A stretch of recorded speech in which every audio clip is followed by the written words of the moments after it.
ગઈકાલે સાંજે મીડિયા અને સોશિયલ મીડિયાના માધ્યમથી કેટલાક એક એનજીઓ સતર્કતા એનજીઓ છે જેણે કેટલાક વિવાદાસ્પદ બેનર્સ અમદાવાદ શહેરના જાહેર રોડ પર ટ્રાફિક પોલીસના સ્પોન્સરશિપ હોવાના દાવા સાથે લગાવેલા, જેમાં મહિલાઓને એકલા કોઈ સ્થળે ન જવા બાબતે, પાર્ટી ન કરવા બાબતે જેવા વિવાદાસ્પદ ટિપ્પણીઓ એની અંદર કરવામાં આવેલી,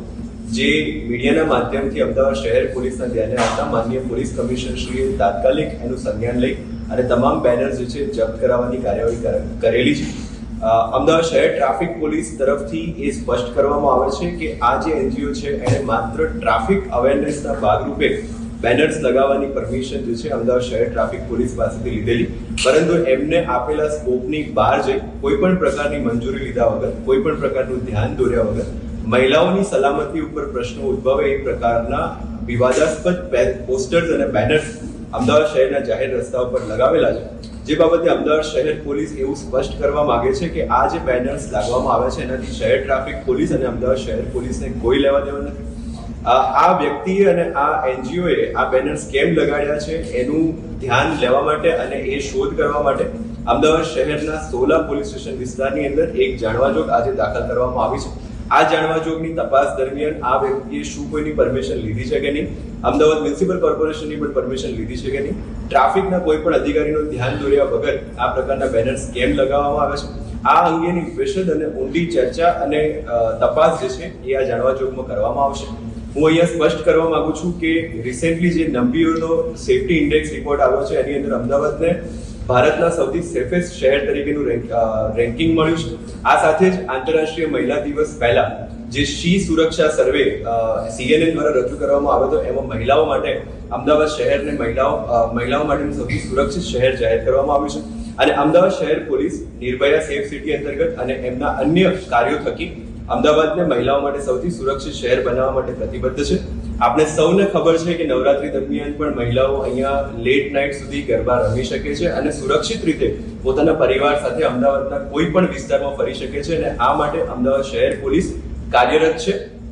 કોઈ પણ પ્રકારના આ જે બેનર્સ છે એની સાથે અમદાવાદ પોલીસને કોઈ જ દૂર દૂર સુધીનો સંબંધ નથી. આ વ્યક્તિએ કયા આશયથી અને કોના કહેવાથી અને કયા ઉદ્દેશ્યથી આ બેનર્સ લગાવ્યા છે એની તપાસ જે છે અમે કરી રહ્યા છીએ. આ જે પણ આક્ષેપો આ બેનર્સની અંદર થયા છે એ અમદાવાદ શહેરની કાર્યપ્રણાલી અને કાર્ય મૂલ્યોથી કોઈ પણ રીતે સુસંગત નથી, જેથી તમામ લોકોને વિનંતી છે કે આ પ્રકારના બેનર્સ જે છે એ અમદાવાદ શહેર પોલીસ સાથે જોડવામાં ના આવે. શહેર પોલીસ મહિલાઓની સુરક્ષા માટે અને નાગરિકોની સુરક્ષા માટે પ્રતિબદ્ધ છે. અમદાવાદ શહેર પોલીસ દ્વારા જ્યારે પણ મીડિયા જે છે એ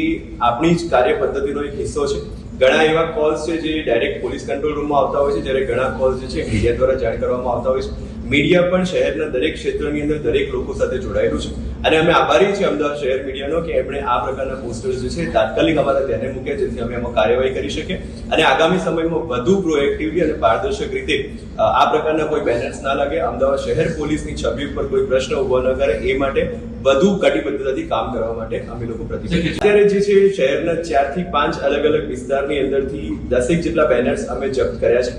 એ સિવાયના જે બેનર્સ છે એ ટ્રાફિક અવેરનેસના મેસેજ સાથેના છે, પરંતુ આ સિવાય પણ તમામને વિનંતી છે કે આ પ્રકારના કોઈ બેનર્સ બીજા પણ આપણા ધ્યાને આવે તો તાત્કાલિક અમારા ધ્યાન દોરશો. શહેર પોલીસ દ્વારા શહેરના દરેક વિસ્તારની અંદર ચેક કરીને આ પ્રકારના બેનર્સ જે છે જપ્ત કરી દેવામાં આવે છે. સર, સામાન્ય રીતે કોઈ પણ આવી એજન્સીને કામ સોંપવાથી હોય તો એક પ્રણાલી રહેતી હોય છે કે જે તે એજન્સી અથવા જે તે અધિકારીને રૂમમાં રાખી અને તે પોસ્ટર બેનરની ખરાઈ કરાયા બાદ તે પોસ્ટર આગળ જતા હોય છે, કારણ કે એ કોઈ પણ પ્રશાસન હોય, પોલીસ પ્રશાસન હોય કે કોર્પોરેશન પ્રશાસન હોય, તો આ પ્રકારની પરિસ્થિતિમાં પોલીસને કોઈ ધ્યાનમાં આવે નહીં આ બેનર કે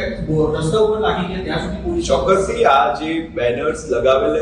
એનજીઓ છે સતર્કતા ગ્રુપ, એમણે જ્યારે ટ્રાફિક પોલીસની મંજૂરી લીધેલી ત્યારે માત્ર ટ્રાફિક અવેરનેસના કે જેમાં હેલ્મેટ છે, મોબાઈલ ફોન પર વાત ન કરવી, રોંગ સાઈડ પર ના જવું, આ પ્રકારના મેસેજીસ ને આ પ્રકારના બેનર્સ જે છે એ રજૂ કરવામાં આવેલા, જે અમે લોકોએ અપ્રૂવ કરેલા. પરંતુ ટ્રાફિક અવેરનેસના સ્કોપની બહાર જઈ અને મહિલાઓની સુરક્ષા પર પ્રશ્નાર્થ ઉભા કરતા આ પ્રકારના બેનર્સ જે છે એ કોઈ પણ અધિકારી અથવા કોઈ પણ ટ્રાફિક પોલીસના કર્મચારીના ધ્યાને મૂક્યા વગર આ લોકોએ લગાવ્યા છે, અને એટલે જ આની અંદર જાણવાજોગ દાખલ કરી અને આગળ જે છે એ તલસ્પર્શી એની તપાસ ચાલુ કરવામાં આવી છે.